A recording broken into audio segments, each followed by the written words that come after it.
Hello and welcome back to Devil's Gambit. We will be continuing where we left off, which if you recall is in the middle of Cadgan's birthday party. So in the previous video, you got to meet a whole bunch of new people. You got to meet the childhood friend of Hector and Cadgan, Teresa, who I am mispronouncing as Teresa, because it kind of sounds the same, whatever, get off my back. Fergus, who is the wolf that was getting in a fight at the bar last time. And, Arwel is there, obviously. Irnan is there too. And there's also a new face. Bear. I'm pretty sure that I'm mispronouncing that still. And I'm pretty sure somebody wrote something saying, like, that's not how you pronounce it. That's not how you pronounce the names. Why are you mispronouncing them? I don't care. I mean, I care a little, but I don't care enough to care about you typing it and telling me how to pronounce it correctly. Got it? Good. Anyways, but yeah, so met new people. Hector's a little jealous of the pudgy little wolf that just arrived. And Irnan is clearly plotting something with this wolf. So yeah. Anywho, so without further ado, let us continue Devil's Gambit. And yes, there is a scene in this one which I heavily edited it, even though it was already blocking stuff. Whether or not it stays, it depends on how much of a comedic value it adds. So yeah, anyway, so let us continue. The two wolves rejoined us at the table not long after. There was a renewed determination in Irnan's gaze, and Barry doesn't seem so lost anymore. I try not to mind them. After cleaning her bowl, Teresa gulps down what remains of her beer and leans back. Cadgan, you know what I've been thinking? I don't know. What? It's a shame. That armor you're wearing. It was part of a full set, right? But it didn't fit you. Uh-huh. What are you getting at? Teresa looks around the room with a tipsy smile, taking in our now curious expressions, chuckling to herself. No doubt the cogs in her head are machining a most impish plot. Suddenly, she hops off her seat and dashes to the altar in front of the two planets. She leans over it, almost falling over to the other side before rising at the last second, holding what at first I confused for a red tablecloth. But as she unfolds it, it becomes apparent what it really is. Even Cadgan gasps in realization. Oh, a shirt. The moment she smirks, I understand that I've fallen into her trap. Slowly, she brings her arms apart, revealing a second blue shirt hiding behind the first one. No, two shirts. Now you have something comfy to wear at home. Neat. They look great. Mind if I try one on? Sure. Take this one. This feels nice. Looking good. That's nice. I know how hard it can be to find clothes that fit. Aw, you should have told me. I thought you were dressing like this to show your assets. I'll knit you something next. How about you, Fergus? What did you bring? Sorry, but I couldn't think of anything good to bring. In that case, allow me to go next. The lion produces from his belt a sheathed knife. He holds it up, inviting us to observe the ornate design of the handle before showing us the blade. Cadgan, my friend. Where I come from, men often defend their honor and solve their disputes on the knife. The dignity, reputation, and honor are all very important for us. There is a good reason why a group of lions is called a pride. So I hope you understand the significance of gifting a pride-worthy knife. I do not wish to overstep on your bad side, and I'll pity the fools who do.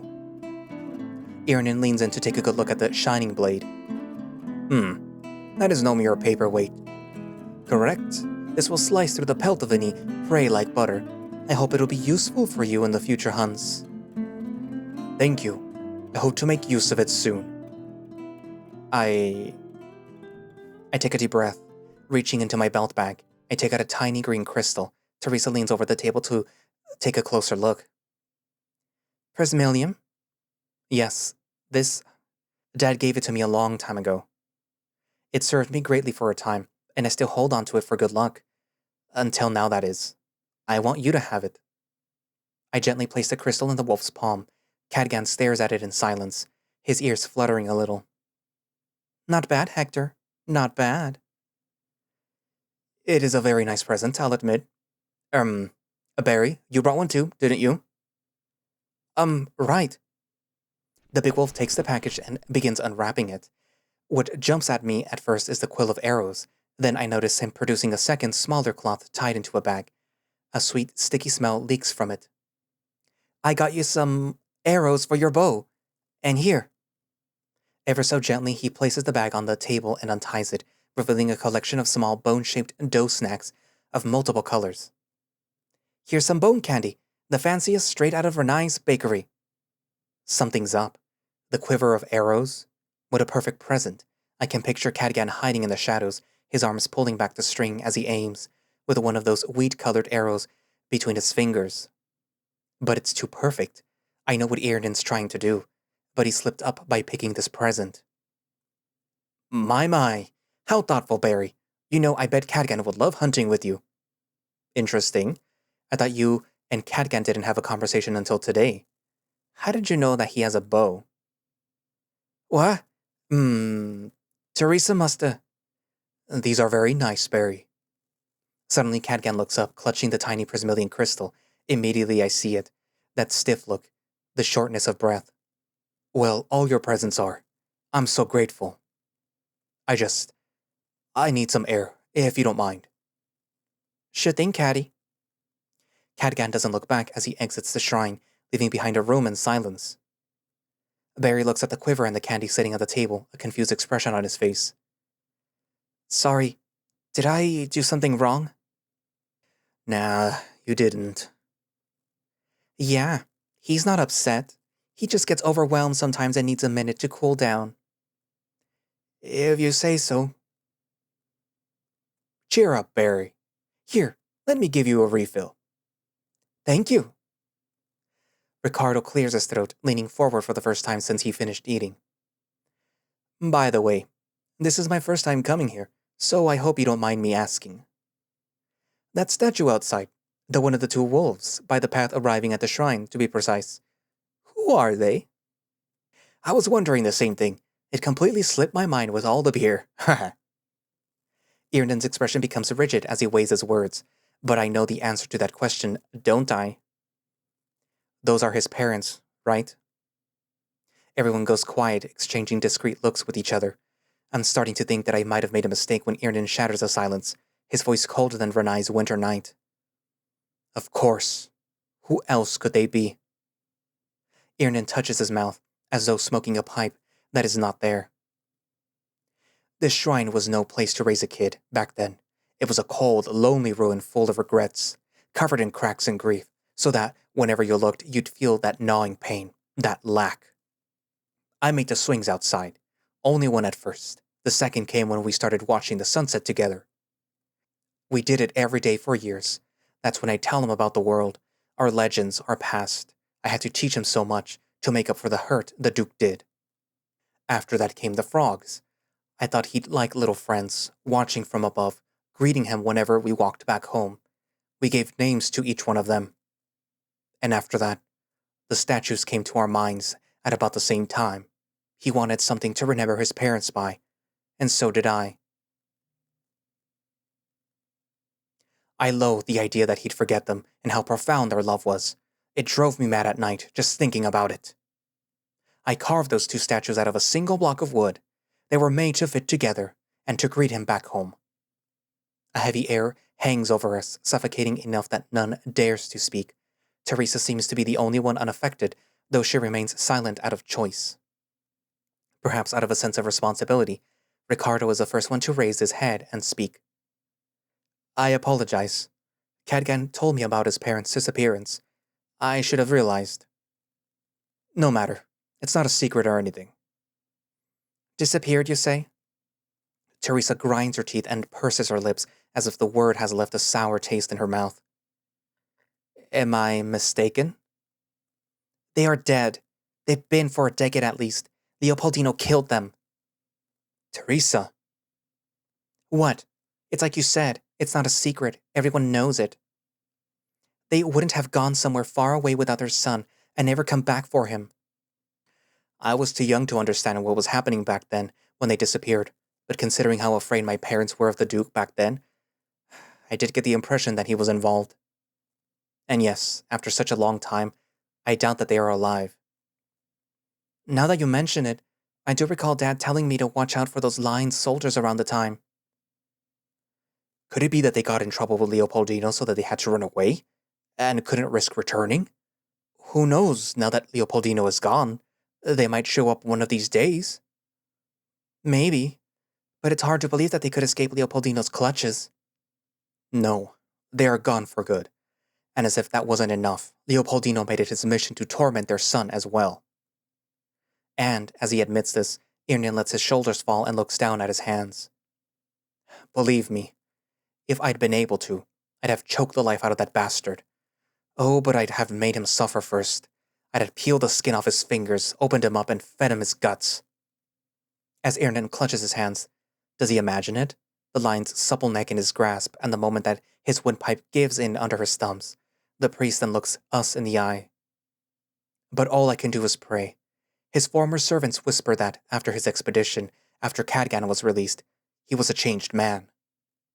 That he'd had his glassy look in his eyes, that he'd wake up in the middle of the night in terror. And when he walked down the mansion's halls, he'd look over his shoulder because he could swear somebody or something was looking at him from the doorways.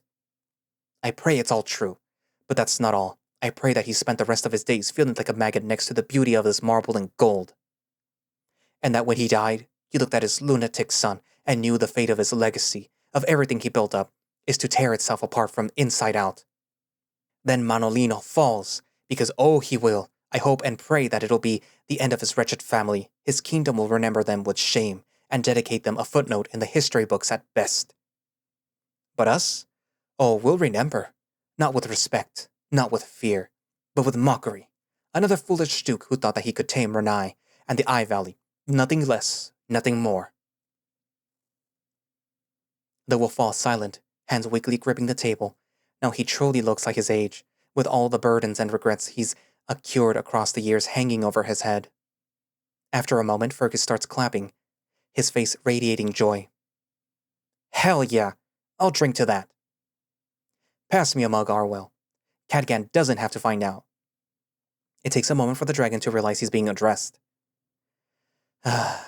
If it's only one, I guess it's fine. The dragon refills his own mug and passes it to Fergus. The wolf raises it high, as though partaking in a toast before downing it. I look at Ricardo, wondering what a line under the Duke's employ might have to say about it, but he's hard to read. He looks down at his drink, swirling it, keeping his thoughts to himself. There's no disapproval, at least. Maybe the tiniest smirk at the corner of his lips. Perhaps he does not want to implicate himself by speaking his mind. Teresa stands up and walks behind Irnan, putting her hands on his shoulders and massaging him. Relax, Irnan. You'll pull a muscle again. The old man grumbles something under his breath but doesn't protest. Soon enough, Fergus and Ricardo become absorbed in a conversation of their own, as do Arwel and Barry. I'm the one left looking a bit out of place, twiddling my thumbs as I watch Teresa digging her elbows into Irnan's back. She has the old priest nearly melting under her touch. I'm starting to get a bit jealous when she talks to me. Hectorino, could you go check on Cadgan? He's been out there for a while. Sure. Nature must have called him. He'll be back in no time. Maybe so, maybe so. A tempered breeze welcomes me as I step outside. The sun is in the middle of hiding behind the horizon and the birds have begun their closing song. Cadgan sits under a tree a few meters away on the larger of the two swings. His oversized frame barely fits between the two ropes and his knees are so high up that he might as well be curling up. It's almost cute. What's the matter? Hector. It's nothing. I was just relaxing. I'm not used to being the center of attention for so long. I contemplate the other swing, but it's too small for me, although even if I could fit into it, the poor branch would snap under the strain of our combined weight. Are you having fun? At the party, I mean. Yes, I'm glad that we have so many people this year. For the better part of the last 9 years, I've had a solid image of Cadgan. I thought that I knew him as well, if not better than himself. Sure, sometimes he did things that I didn't understand, but I knew his favorite foods and games, the way he preferred to sit down and just how hot any given day had to be for him to want to get into the river. A glance was enough to tell how he was feeling. A smirk was all that I needed to guess what he was up to. But now, that image lies shattered at my feet. As I pick up the pieces and try to put them back together, at times they form something similar to that boy from 9 years ago, only for him to vanish again when I put the next piece into place. Even then, I could tell that he was happy, earlier today, and that he is still now. His blue eyes don't lie. They never did. But then, why does he sound so unsure? I didn't imagine Teresa would invite even Ricardo. That was bold. Is she worried? A little, I think. As another breeze passes us, Renai's many arms rock back and forth, shaking their leaves, and alongside that is the sound of the wooden frogs colliding with nearby branches or against each other. Iernan said that your little friend have names. One of them doesn't happen to be called Hector, right? Cadgan raises an eyebrow and follows my gaze to the frogs. I considered it, but no. I thought... He scratches his ear. It'd be embarrassing if I had a wooden frog named after you next time you visited. Oh. I'm sorry. Why? I should have come back sooner. I wish I could have, but... For the longest time, I didn't think that I deserved to. I just stayed in Oblon, waiting to die from the plague, like everybody else. Cadgan stares at me, wide-eyed, as I confess such a dark and terrible thought. It's only after I've said it that it dawns on me. Those words that once dragged me to the darkest nightmares now come out so naturally. Should I be thankful that Runsky pulled them out of me once? Should I feel bad that I told a demon before sharing them with the man who rightfully deserved to hear them? It hits me. The shame. God, Hector, you really fucked it up. But I can tell him the truth still. If not for mine, then for his benefit. It's true. I was waiting to die. I was sure that it would come soon enough. That thought could not leave my mind, not after I saw my father's body, then his mind fading right in front of me. I kept going. I held onto my scalpel, but in my mind I was already dead. And I stayed that way for a long time. The very thought that you could see me like that made me so ashamed. More than that, if I were to die, I hope that you remember me by your happy childhood memories. I was ashamed of myself and the world that we lived in, of the plague and what it tore out of me, of the future that I imagined, which could never come true, all the promises left behind. Even though I knew it wouldn't be easy for you to return to your normal life, that you could use a friend by your side, you would be better off not knowing who or what I became. I'm sorry, Cadgan. I should have visited sooner. I should have let you know what had happened. I shouldn't have allowed the shame to rule me. Cadgan remains taken aback, barely breathing, immobile except for a twitching ear, all the while sitting on this tiny swing. And then we stand, silent as the sun continues its descent, adding the colors of nostalgia to the sky. I look away to the path back to Renai, then down to my hands, waiting for a response. Almost a minute passes before Cadgan brushes his fur back, eyes almost closed, his ears settle down, and when I look at him, I see such a peace on his face, one that I've never seen before. And when he speaks, his voice is bassy and full-bodied, as if it came from a place much deeper within. You don't have to apologize. I'm happy that you're here now. Long and twisted as our paths may have been, you are here. Are you really? Aren't you mad? That look of utter peace remains, but new details are taking shape, a profound exhaustion, as if the very act of existing was an unbearable effort. A part of me was angry, yes. At times, like on the anniversary of our first visit, I felt so sure that you would be coming, that you had to be just over the horizon making your way back. There'd be a reason why you didn't come sooner, why you never sent a letter. Something had happened, surely, and it all makes sense. But you wouldn't arrive.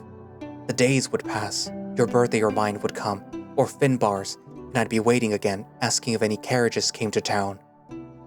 I'd feel sad at the thought that you had forgotten me, when what we had was so unforgettable to me. I got angry when the idea crossed my mind that maybe I never meant much to you. But I always believed that couldn't be it, that you must have had a good reason to not visit. I couldn't let go of that hope. Sometimes I wished that I could let go. Then I hated myself for wanting such a thing, followed by cursing that I was too weak to go through with it when the pain became too unbearable. Little by little, I wished that I could at least hand my feelings away, let someone else hold on to that storm, so I could survive the next day. Things were not easy. The people of Renai didn't know what to think of me when I returned from the Duke's mansion. It took time and effort to reintegrate. He gives the shrine a sideways glance. There's warmth and cheer there, but it's such a small ember in the middle of these woods. And even after all those years, people still don't know what to make of me. But still, I held on to that hope that you would come back someday. At least part of me did. If not you coming back, I hoped that one day I'd receive a letter. I dreamt that maybe you were stuck somewhere with your father and needed help. When I felt secure that I could fend off for myself, I even prepared for it. I wish that you had told me what you were going through. God, Hector, I should have sent him a letter at least. Why did I close myself off?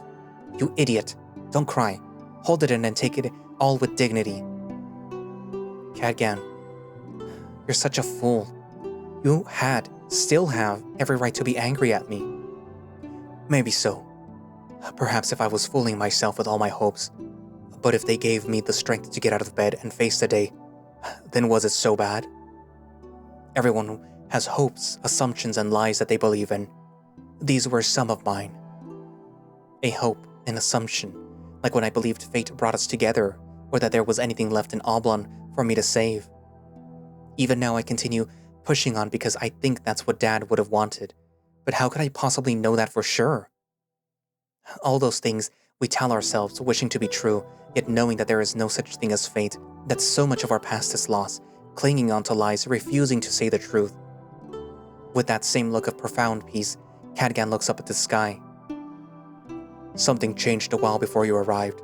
As much a part of me still wanted to see you, I hoped that you wouldn't come. Not now.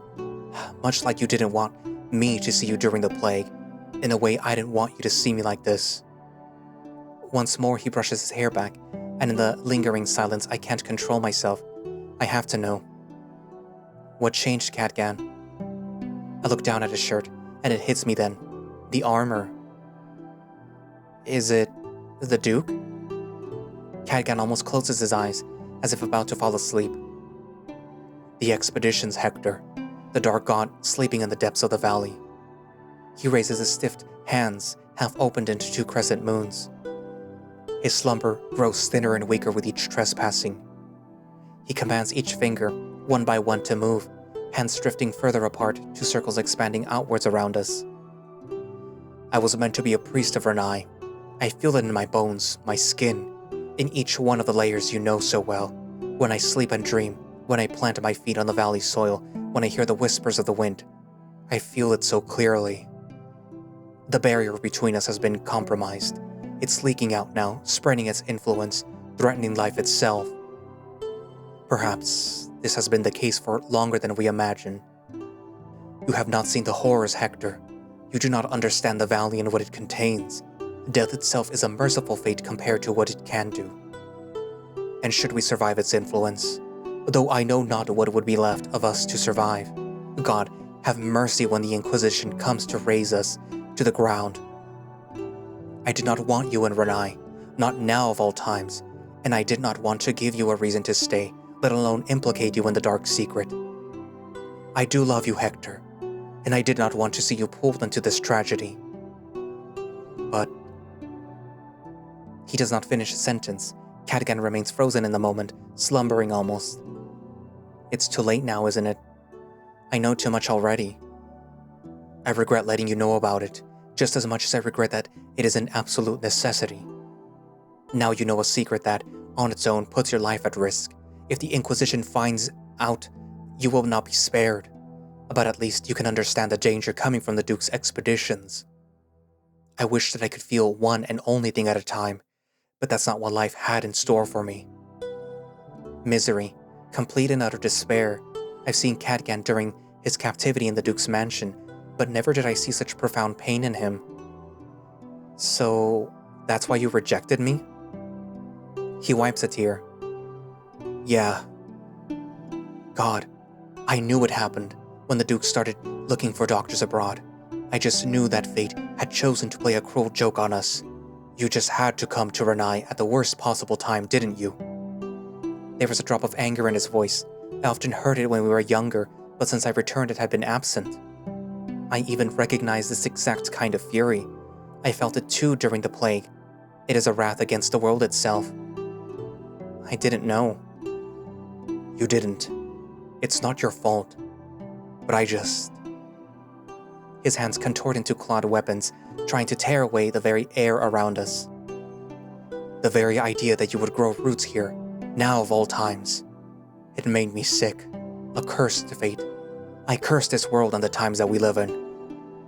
As much as I missed you and wished that you'd stay, I wanted you to be free to take leave before things became dire, before the Duke and his expeditions awakened the Dark God, and before we were all butchered by the Inquisition. I loathe the idea of anyone giving you reason to remain here, and yet, that is what I wished for the most. I hate the secrets that I've had to keep, but what other choice did I have? Back at the night of the festival, I'd had dropped everything to be with you, even Renai if I could. But I couldn't. If the Valley's Dark God awakens, no life in the continent will be safe, and Dad and I are the last two priests of Renai left. And now you too know Renai's dark secret. I'm left speechless, as if I think back at every event since I arrived and see it under a new light. My times with Cadgan, the rejection during the festival, and then Runsky. He doesn't want the god to awaken, or so he claims. But regardless, he's a shackle. He binds me here and in the exact same way that Cadgan wanted to avoid. But even as it all dawns on me, even with my whole life as a coward stretching behind me, I can't bring myself to take the easy way out. I'm not leaving Cadgan.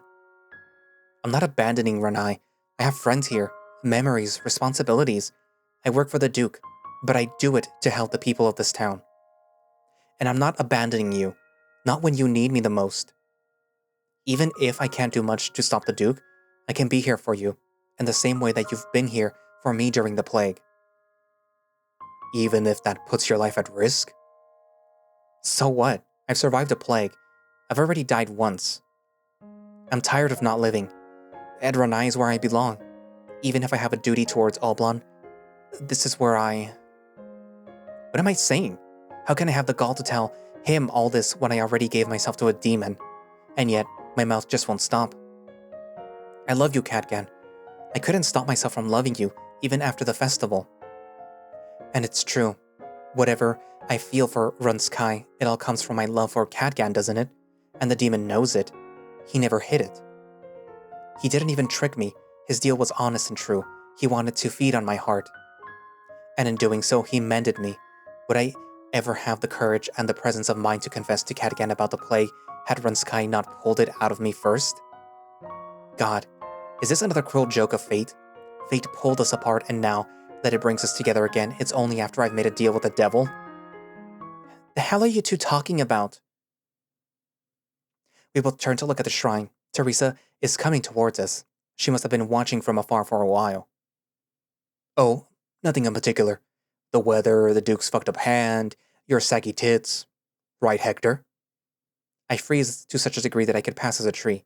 My body stiffens as I prepare for Teresa's rage, but when I turn to look at her, all I see is an impressed smirk. Damn, Caddy. You had me fooled. Thought your words had lost their edge for good. Cadgan stands up from the swing with such difficulty, as though he had forgotten how long his legs are. He fixes his flannel shirt and looks back at Teresa. I'm angry. Is that a problem? Not at all. Be my guest. Say, is there any beer left? Arwel and Barry are tearing through the barrel. You better hurry up. She then walks past Cadgan and throws an arm over my shoulder. Is she drunk? Her breath sure smells of it. Hectorino, I need you for something. Oh? For what? It's a secret. Nosy wolf, mind your own, mind your own. Cadgan gives us a small smile before walking away. Teresa meanwhile turns me away towards the forest. May I ask what you need? Oh, you know, I just had to talk with you about a thing or two. I had been meaning to pull you aside for ages now to tear you a new one. What? What did I do? You know what you did. I'm talking about you leaving Cadgan behind for 9 years without even a letter. But from the looks of it... She glances at Cadgan's back as he enters the shrine. You two talked it out? You could say that. It's been a while since I saw Caddy like that. She sounds pleasantly surprised, almost impressed. There is no doubt in my heart that she'd tear me to pieces if she considered it fitting, so I can't help but feel relieved. But that is not to say that the harshness is completely gone from her voice. Can't say that I know your circumstances, Hector, but as a friend to the both of you, I just want to ask you, don't disappear on us again, okay? Or else I'll track you down and gut you alive. I know. I won't go away again. For how long have you been intending to tell me that? Ever since you returned, to be honest. But I was afraid that I'd make you cry. And then Cadgan would get on my case over it. He's overprotective when it comes to you, you know. I figured, somehow. Well, let's head back. I just need a moment to process what we discussed. Okay, join us when you feel ready. Teresa's footsteps grow fainter as she walks away. I close my eyes and slowly look at the frogs hanging over my head. Old and covered in moss, they continue smiling all the same. I stay there and eventually sit down on the larger swing and close my eyes. How many times did Cadgan and Irnan sit on the swing while I was away? How often did they talk about me? And today, here we are. My legs are hanging from it as the wind blows from deeper in the woods, past the shrine and then towards the long path to Renai. It carries a scent of nature, seeds and nuts half buried in the damp soil, bark old and new, rotted and vigorous, and the sounds of birds singing the last hours of sunlight away. Deeper in the woods, beasts hunt, hide, die, and mate. Newborn fruit ripens on the branches, eggs are warmed and chicks take shape. All this beauty, all the push and pull of life, what would be of this, of us, if Renai Star God were to awaken and spread itself all around? I take some solace that, at least, both Cadgan and Runsky don't want it to awaken. I can't imagine what would happen if that, at least, wasn't the case. Although a part of me wonders what the world would be like under this deity's grasp. As soon as the thought crosses my mind, something snaps in the distance. Perhaps a branch? It comes from around the shed where Irnan kept the books. Runsky? But there's no answer. A part of me wonders if this is some prank that he's playing on me. But another, a colder and more weathered one, thinks back to the demonology volumes Irnan kept hidden. There were a lot of people in the shrine today, even a treasure-hunting line under the Duke's employ and a certain wolf with a drinking problem. Perhaps the explanation is more mundane than this land's devil feeling, playful. I get up and follow the nose, taking care to silence my steps. I take a peek inside the shed and find nothing out of the ordinary, but before I can tell myself that it was my mind playing tricks on me, I hear the groan of claws digging into and almost ripping out a piece of bark. I look behind the shed and see nothing except a trail going deeper into the forest. This time I hear whimpers and I notice a scent that I can't quite describe except for being somehow familiar, hiding behind a thin veil of alcohol. Perhaps I shouldn't be so curious, but knowing that Irnan keeps secretive books there, I don't want to run any risks. I sneak in half-crouched, each step sinking softly on the soil. Do you think anyone is suspicious? They were too busy with the food. No one noticed anything. I hold my breath. What exactly is going on here? It's coming from just a few feet away, behind some trees. Maybe I can circle around? God, this feels so wrong. Having regrets now? Ain't it a bit too late? That last voice suddenly clicks in my head. It's Barry. I could recognize that whiny tone anywhere. I knew it. I knew he was up to something. The whole talk about helping his aunt after his father died was all a charade, wasn't it? He somehow tricked Irnan, but I see through him. God, that's some damn weapon you were carrying. Had my eyes on it all day. Oh yeah? Then look at what I can do with it. A pained groan echoes through the woods and makes my blood boil. Enough playing around. All of this loot is mine. You're a monster, Barry. How could you? He stole something. This ungrateful bastard must have spent all this time taking things when no one was looking, and he even brought a weapon with him. And now he's getting rid of his accomplice. It's so much worse than I imagined. What should I do? Should I head back right away and warn the others? But it might be too late for this accomplice by then. Perhaps if I surprise them, we could subdue him between the two of us? I need to get a better grasp of the situation. I can't fuck this up. I take a step further, hiding behind a tree, and manage to get a glimpse of this villain's scheme. Slowly, I make my way towards the source of the voice, until I'm so close that a single bush is all that's keeping me from witnessing a most sinister scene. Gathering my courage, I stand up just enough to see beyond the foliage, and I'm met with... Shut it, You're loving it. Look how easily you're taking me. Come on, dragon, tell me exactly how much you like it. Oh, gods, yes. I need it bad, sir. Go rough on me. Harder, harder. Me, please. Oh, you think you can take me? You must be such a slut if you are so sure that you can take my beast all the way. I should have known from how you were looking at me. Fuck, I wanted to put you over the dining table right then and there, and breed your shit until you laid eggs. Barry to Arwel with the cadence of a killer driving a knife into his victim over and over. Each Arwel lets out is a last breath, followed by his toes curling as though entering rigor mortis. What did I walk into? It sure isn't a crime, but I almost wish that it had been one. God, I'm starting to feel dizzy. I get on my knees and support myself with both hands, fearing I might fall and alert the couple that there is a witness to their foul act of copulence. Why is this happening? And why with Barry? You idiot Arwel. You've only known him for...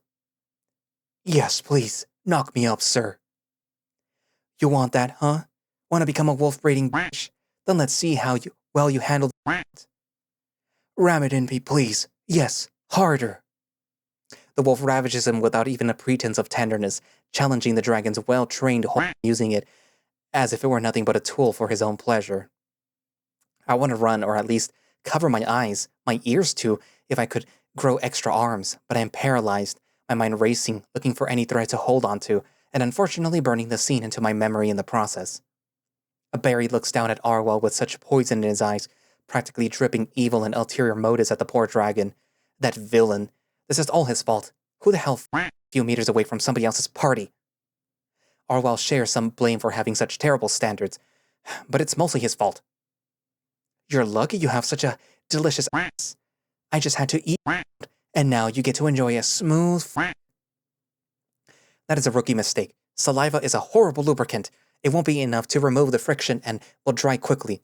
It won't be long before it becomes plain painful. Barry can't make lubricant, much less brew an elixir, can he? He's so inept. God, you're so big, and you leak so much. I bet Cadgan's bigger. I don't even need to see Cadgan to know that he put that idiot to shame. What am I even thinking?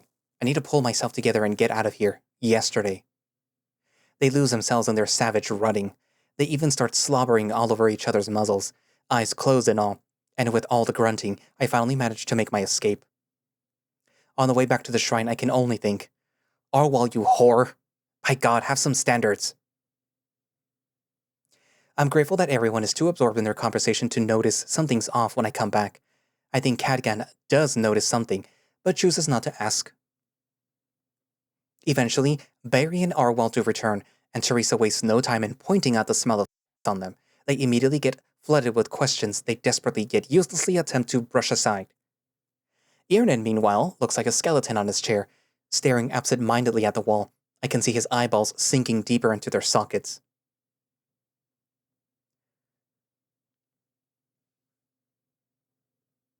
A chilly night breeze blows through the window and hits my back. Ricardo gets up from his seat. Today has been spectacular, friends. Thank you very much for having me. Going away already? What, afraid Madalena will tighten your leash if you're away for too long? Huh. You know how it is. I scarcely enjoy free days. Thank you for coming. Let's drink together one of these days if you'd like. Of course. Take care, Cadgan. See you in the usual place. It's not long after that Arwel says that he should return to the tavern, and Barry decides to head back with him as well.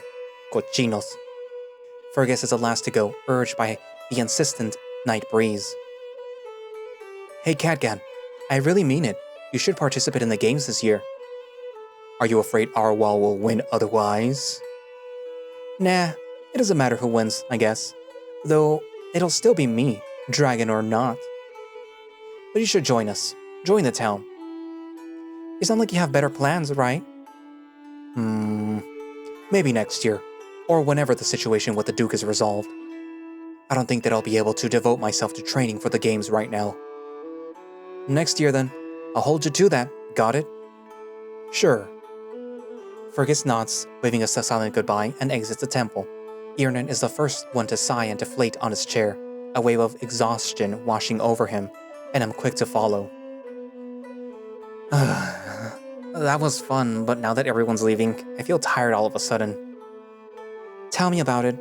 I've been here since morning. It's not over yet. You gotta move the table back to the shack. Oh, I can do that. You don't need to worry. We'll also need a place for that barrel. There's still so much left to. Yeah, you take care of it, Cadgan. I throw my arms up in a yawn, a loud enough one to catch everyone's attention. Wanna head back, Hector? Somebody has to walk me back to town. I'm still in a rather delicate state, you know. She says it with a joking edge to her voice, perhaps even a drop of drama. But there is truth there. I suppose it's not a terrible idea. Being alone with Teresa after her warning from earlier makes me grip my knees, but I try not to let it intimidate me. Well, I'll see you two sometime later, I guess. Take care. Aw, I'll miss you too, you old sack of fleas.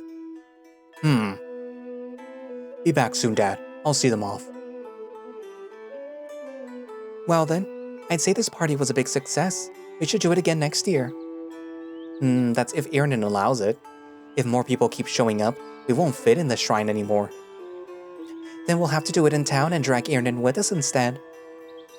That'll be tough. He's stubborn, but I think he's letting go of the grudge of his little by little. But if you participate in the games next year, I bet that he'd help. He'd want to come to town to watch you. We'll see.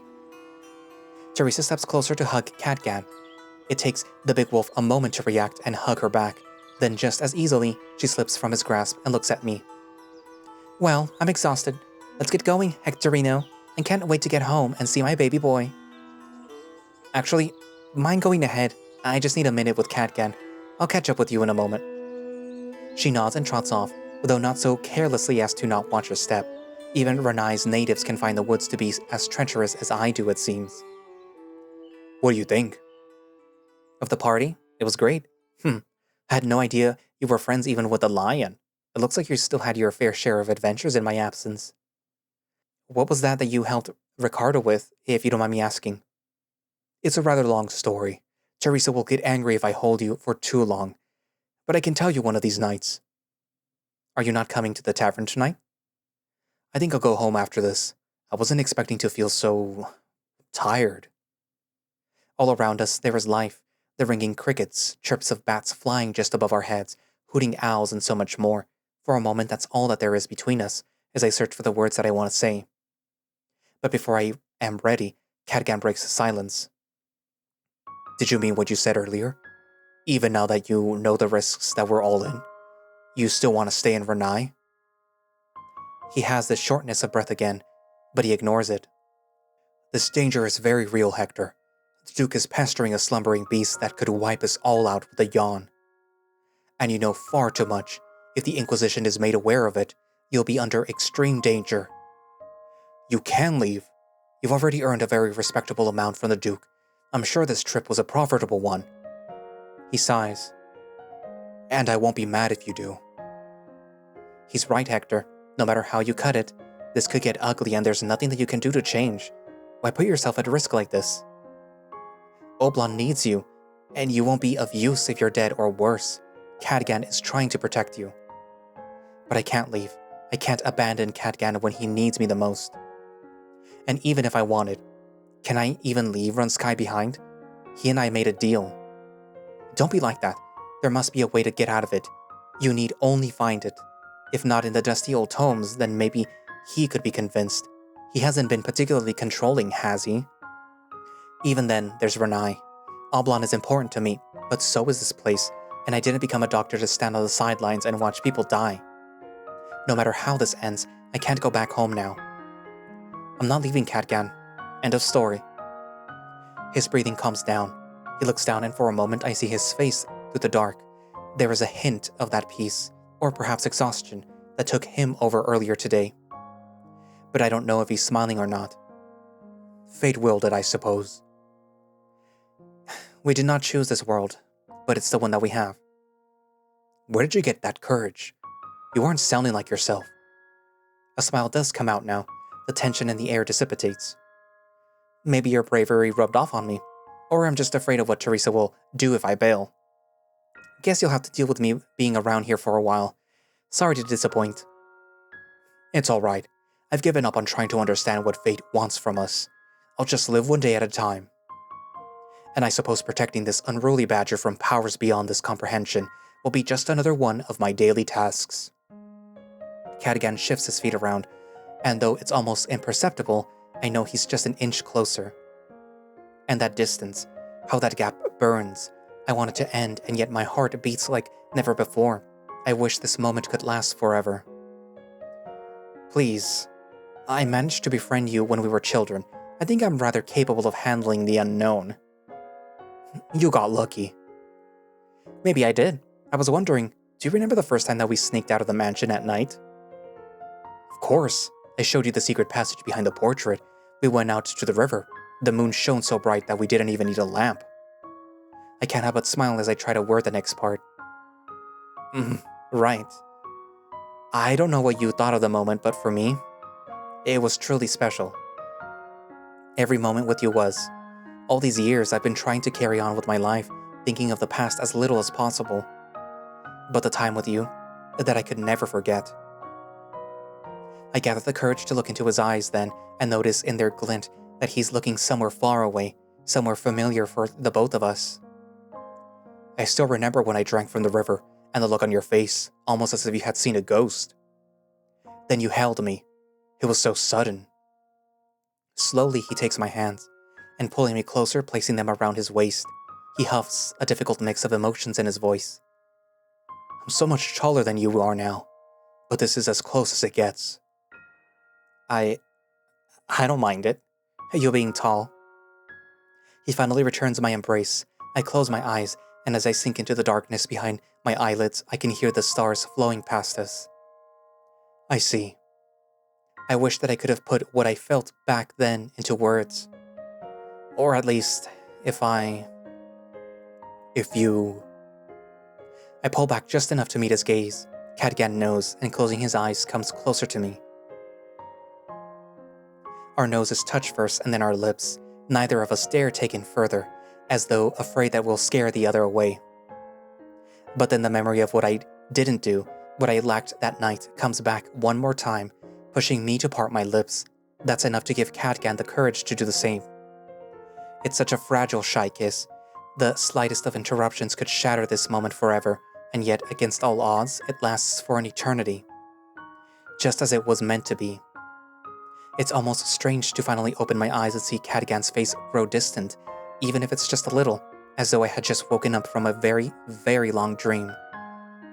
We remain locked in each other's eyes until we go for another, and then another. Each kiss lasts an eternity longer than the last. Each has a little more passion behind it. Cadgan remains shy, scared of letting the flame flicker within him turn into a bonfire, but he never rejects me or pushes me away. But then, the inevitable finally happens and we hear Teresa calling out to me. I clench up as though thunder just struck right next to me. Oh, I guess I better not keep her waiting longer. I guess so. See you later, Hector. See you later.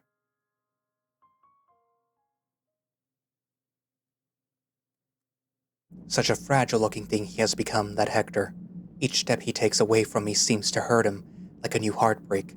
His usually fearful gaze has yet another fear added on top, one of me disappearing the moment I'm out of sight. But Teresa's distant voice urges him, and after waving him goodbye, he steels himself enough to turn away and disappear between the trees, though not before giving Mom and Dad a glance. He's so fragile that the wrong word could shatter him into pieces, And yet he's gotten so brave. Braver than me, at least. I place a hand on my chest, taking a deep breath. Or trying to, at least. It ends up much shallower than I'd like. I know. There's nothing that I want more than running after him. But there will be time for that soon enough. I need to help Irna now. You're back, son. Say, shall I lift the table from this end and you from the other one?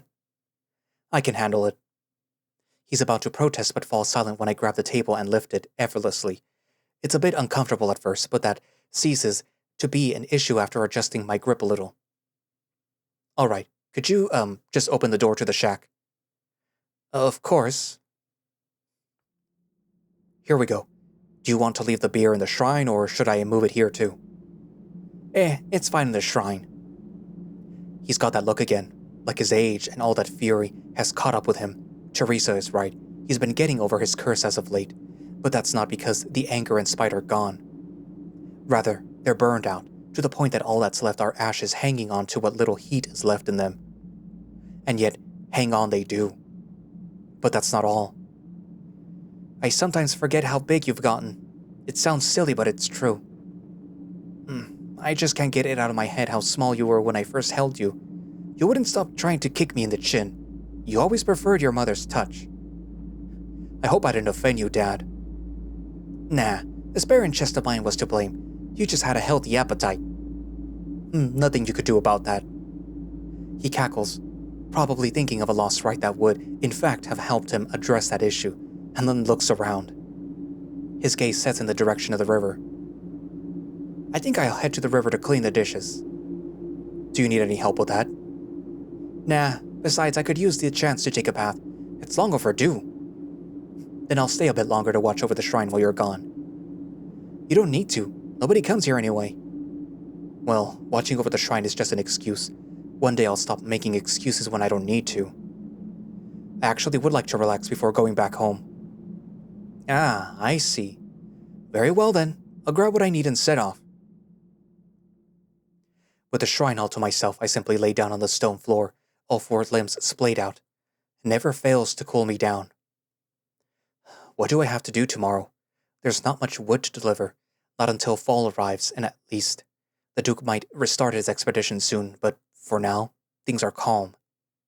Still, it might be good to at least survey the path to the valley's threshold soon, to see if anything unusual has crawled out of it. Hector will want to hang out tomorrow. Perhaps it'd be better to push the surveying closer to the expedition. Suddenly I remember. Right, the Hector statue. I get up and walk up to the shelves, eyes on the small wooden badger waiting for a hug. My hands ache at the memory of me behind the shed, trying and failing to carve a slab of wood into his shape. Eventually it becomes too much of a mess and I start crying. Irnan found me then. He was befuddled as to why this statue was so different, so special that I try to carve it myself rather than ask him for help. Normally, I'd return him to his usual spot, but the moment that thought crosses my mind, I realize that it doesn't sit right with me. I'm not waiting for him anymore, and neither is he for me. What should I do with this little guy then? Didn't I tell you everything will be all right? I stop at the sound of the cocky voice, lowering my hand. I close my eyes.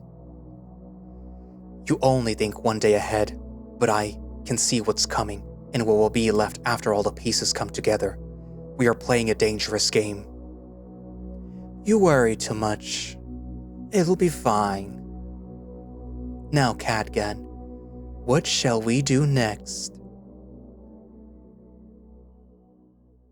A message to our dear readers. First, thank you for playing, and we hope that you enjoyed the update. If you could give us a little more of your time, please consider participating in this poll. Click the purple link.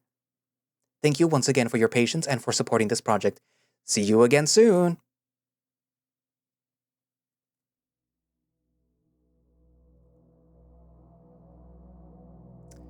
So, that was the end of the update, and as I said, the little surprise was that Run Sky, as some of you have guessed, was talking to, influencing Cadgan. So, this little devil is basically influencing everything.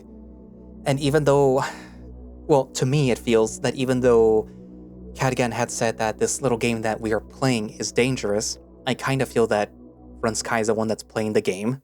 It's not so much the both of them, it's more Runsky. Because, and I would like to stress this again, it probably has to do a lot. Come on, forward the text. I'm trying to make a point here.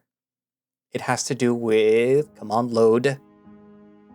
With this image, which we have Hector, Cadgan, and then Runsky behind them, giving a menacing look and basically sort of not enveloping them both, but sort of towering over the both of them.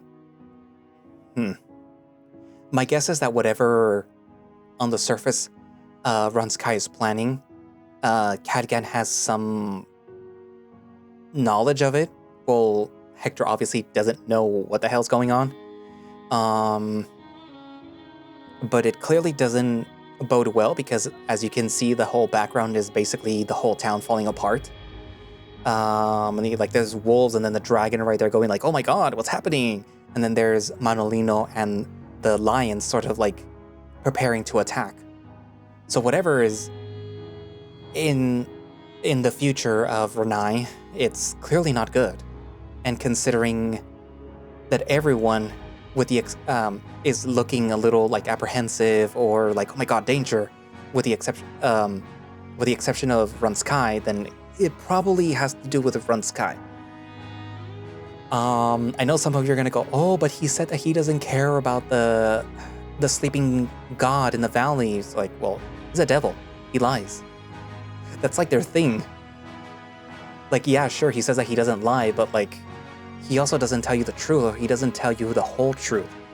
Like, unless you ask, he's not gonna tell you all the little details on the bottom of the contract that you have to like look really closely to see.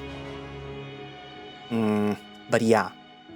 So, well, this is long. It's probably gonna be 2 videos.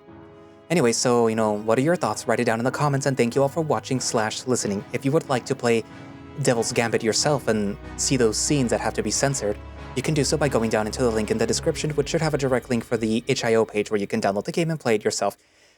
And if you would like to support the project, you can do so by going down to the other link for their Patreon, where you could get early access to builds of Devil's Gambit and then see works in progress and get like you get to see all the pertinent things before everyone else does, and play Devil's Gambit before everyone else does. Because I think that this build came out like a month before or 2 weeks before. I forget how their update schedule works. But yeah, so all pertinent links down in the description once again, and I will see you guys in the next video. Bye bye. It's very late